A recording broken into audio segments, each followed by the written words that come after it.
Isang OFW na galing Kuwait ang na-hold sa airport dahil wala siyang civil ID. Para sa lahat po ng mga pauwi ng Pilipinas na galing Kuwait or magbabakasyon, ito po yung mga requirements na dapat niyong ihanda para hindi po kayo ma-hold sa airport.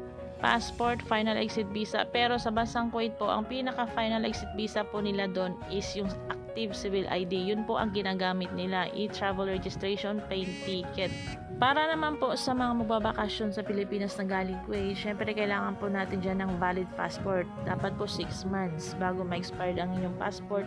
Kung magbabakasyon po kayo, active civil ID, biometrics po, kailangan din po yun, e-travel registration at saka plane ticket round trip po.